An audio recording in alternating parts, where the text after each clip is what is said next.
My name is Victoria Bennett, and at 32 I thought I knew my family. I was wrong. At our Chicago restaurant, the cheerful clinking of glasses suddenly fell into silence when my father leaned forward, his voice cold. "You don't deserve a dime, you're out." My mother smiled smug as if she had staged this moment all along.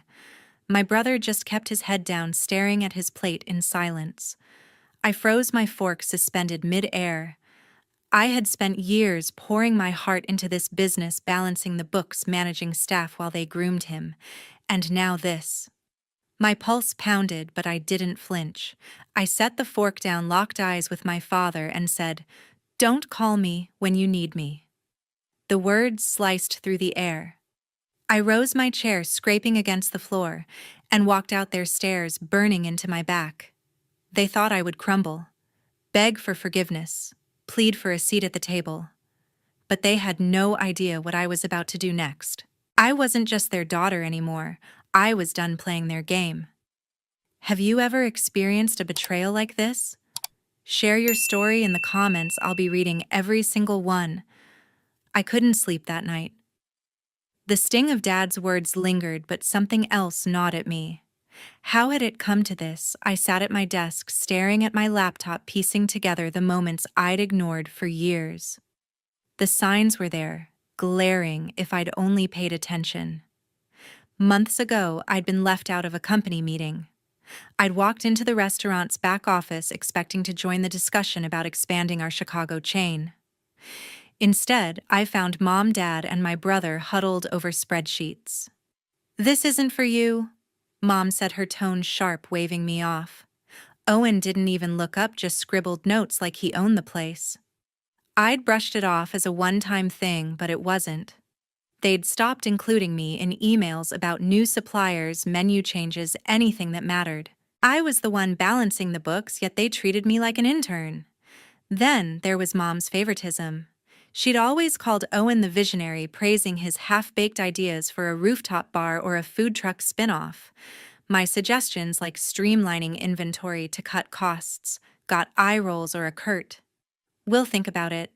Once at a family barbecue, she handed him the keys to our flagship restaurant, saying, "You're the future of this business." I stood there holding a plate of ribs, feeling invisible. Dad just nodded along like always. The worst was the email. A few weeks before Grandpa Arthur passed, I'd seen a notification on Mom's phone, an email from him. Subject line for Victoria. I didn't think much of it then. I assumed it was a birthday note or some family photo. But when I asked Mom about it, she snapped, "It's nothing important." Days later, I couldn't find it in my inbox or hers. She'd deleted it. Why? What was she hiding? That question haunted me now. I opened my laptop, digging through old backups of our family's shared drive. Most of it was junk recipes, vendor contracts, tax forms. But buried in a folder labeled Archive, I found an email from Arthur sent 2 years ago, before his heart gave out. The subject line was the same. For Victoria. My hands shook as I clicked it open.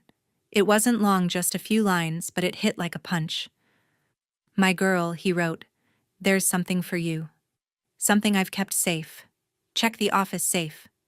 You'll know what to do." No details, no explanation, just a hint about a safe I hadn't touched in years. I leaned back, my mind racing. Grandpa Arthur had built this restaurant chain from a single diner, pouring his life into it. He'd taught me how to knead dough, how to charm a customer, how to spot a bad deal. He always said I had his knack for the business, not Owen. Why would he leave me a message like this? And why had Mom buried it? I didn't have answers, but I knew one thing: that email wasn't an accident. It was a lifeline, and I was going to grab it. The next morning, I drove to my old apartment. I hadn't been back to that place since he passed 2 years ago, but it was the only lead I had. The apartment tucked above our flagship restaurant in Chicago still smelled faintly of his cigar smoke. I pushed past boxes of old menus and framed photos, heading straight for the corner where his desk sat. Behind it was the safe, a heavy steel box built into the wall. I hadn't touched it since I was a kid, when he'd let me spin the dial for fun. My fingers hesitated over the combination. I tried his birthday nothing. Then mine. The lock clicked. My breath caught as I swung the door open. Inside was a manila envelope thick with papers and a USB drive labeled "For Victoria" in his shaky handwriting.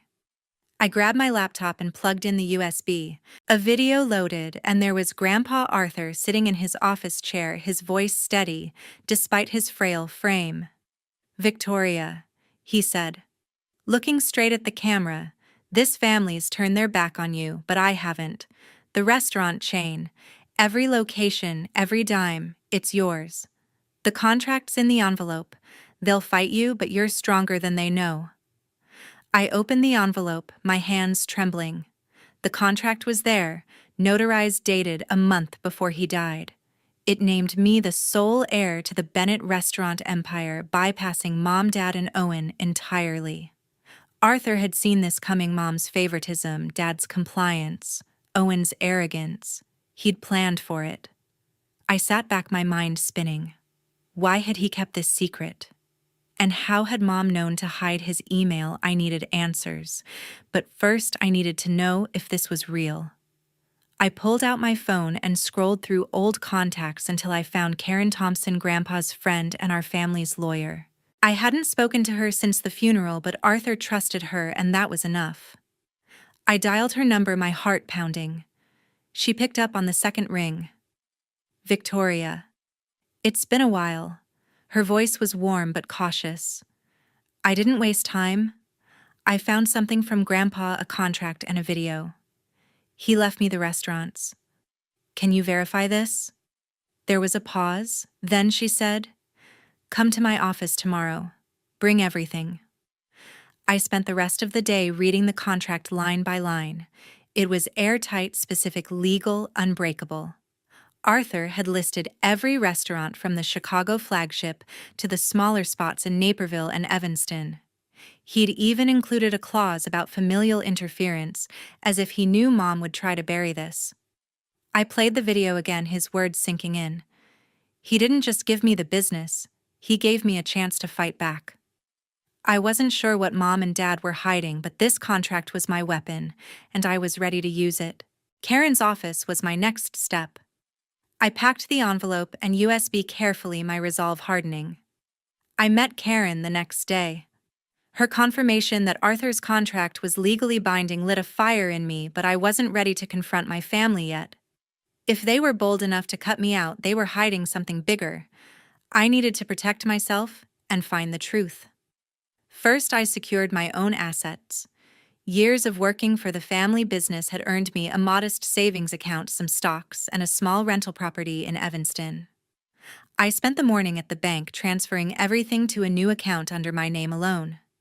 Edward had always insisted on joint accounts for family unity, but I wasn't taking chances.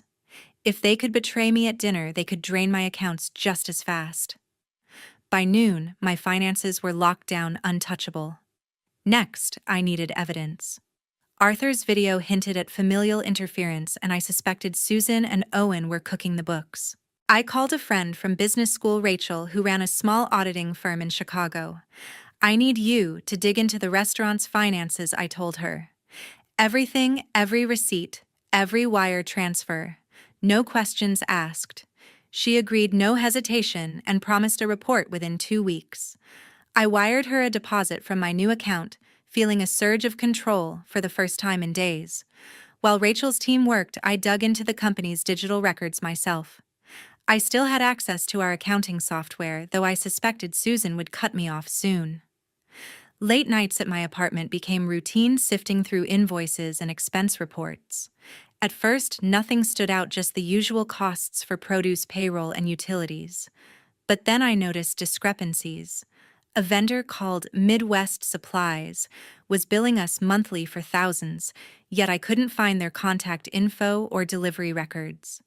Another red flag: a series of transfers to an LLC named Owen Enterprises. My brother's side project, supposedly a consulting gig, was pulling in 6 figures from our accounts.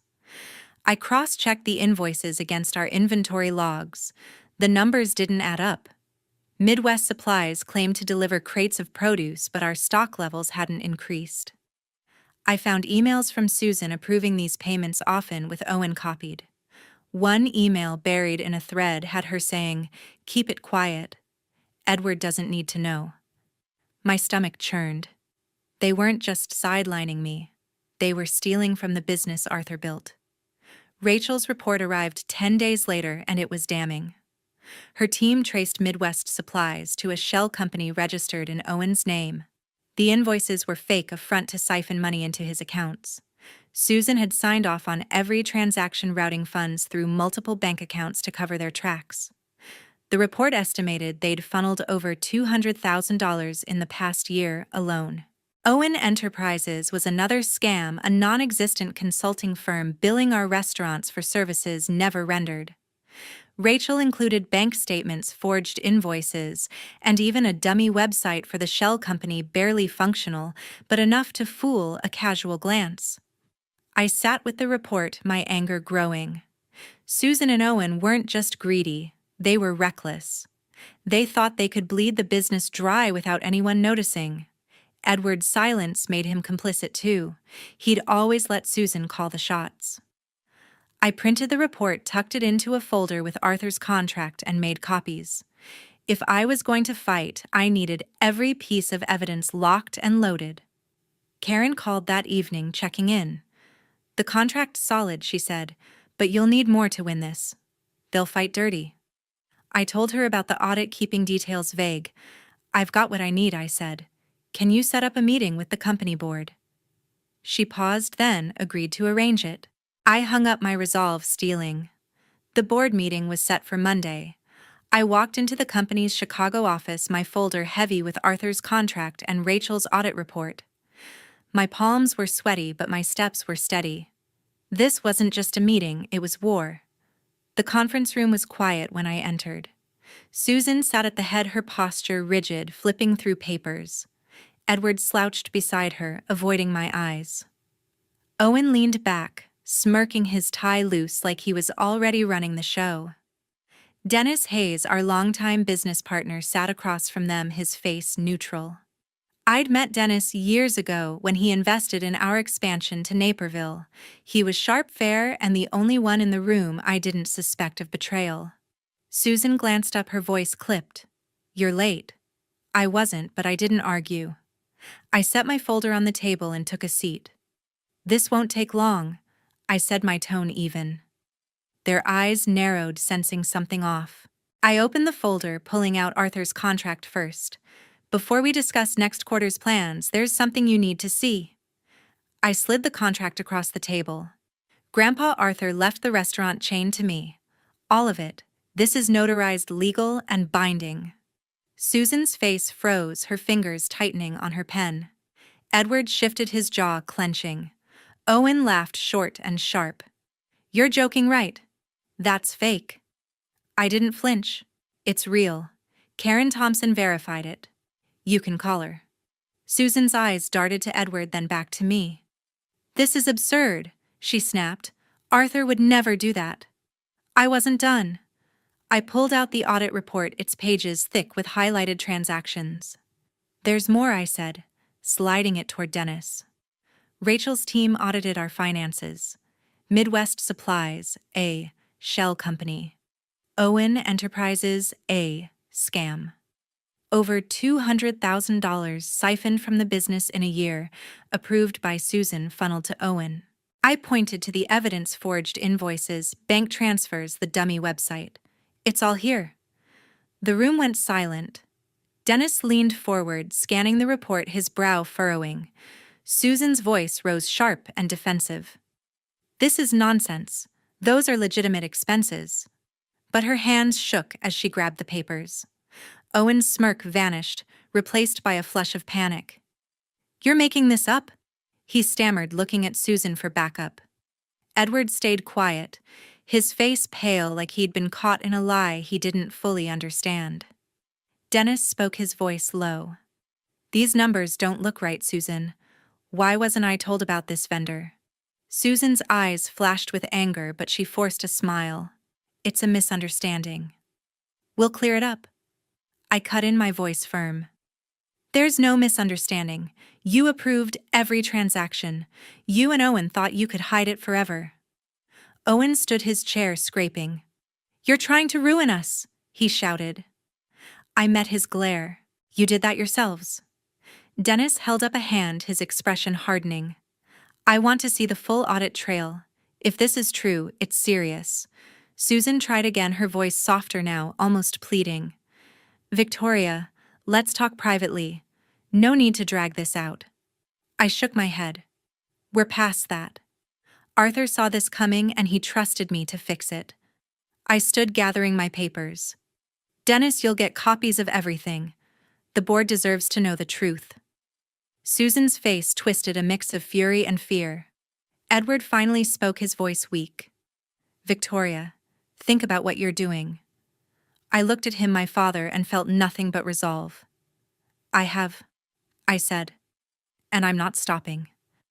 I left the room, my heart racing but my mind clear.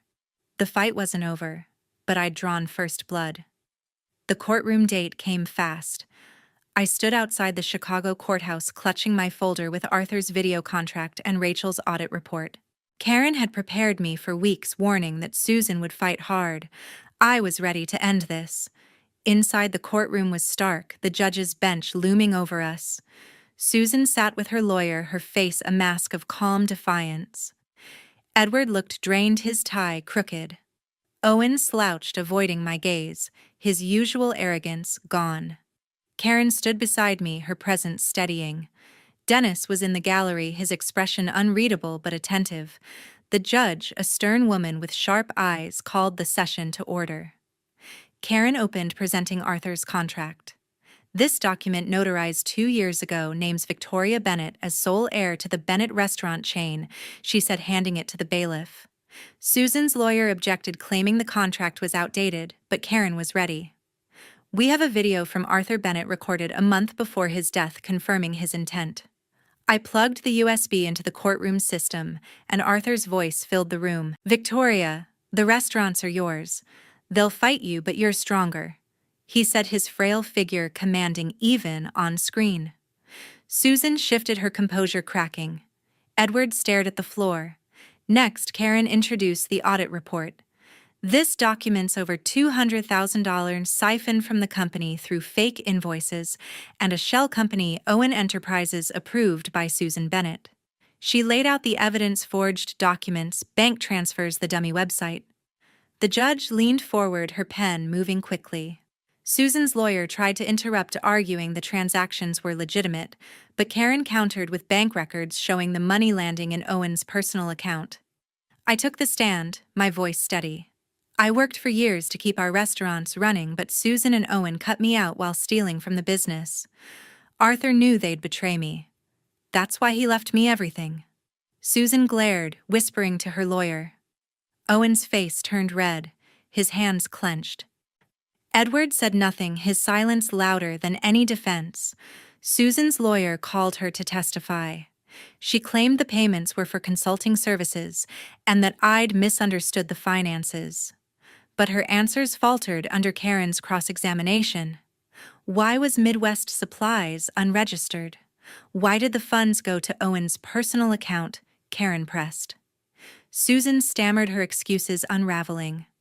Owen was worse, mumbling about clerical errors when asked about his shell company.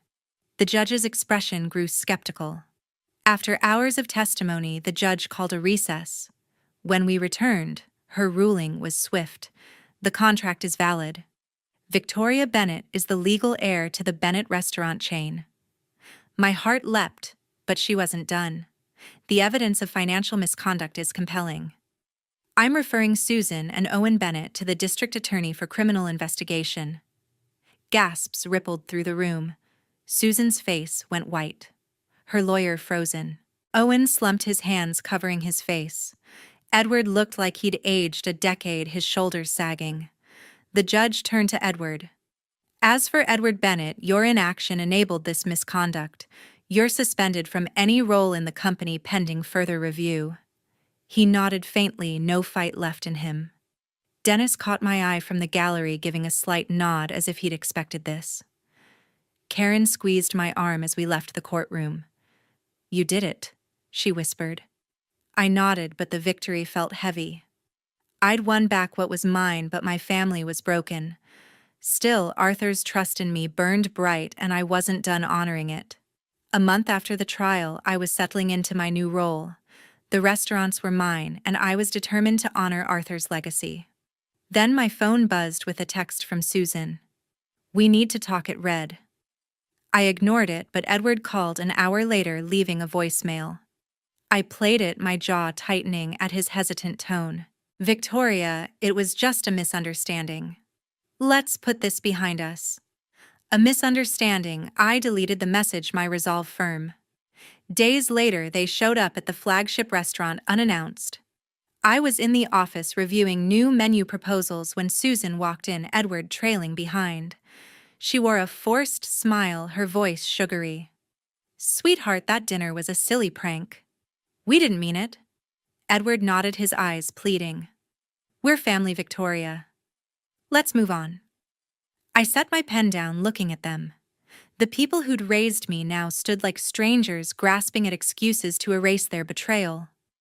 I stood, keeping my voice calm but cold. "A prank. You cut me out, hid Arthur's wishes, and stole from his legacy. That's not a joke." Susan's smile faltered. "We were protecting the business," she insisted.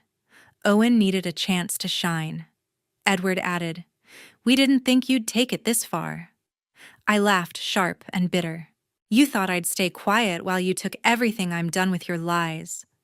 Susan's face hardened. "You're tearing this family apart." I stepped closer, unflinching. "You did autobiography of Malcolm X." "That not me. Arthur trusted me to protect his work, and I will." Edward reached out, his voice soft. "Please, we can fix this." I shook my head. "Some things can't be fixed. Don't come back here." They left silent, their footsteps heavy. With them gone, I threw myself into the restaurants.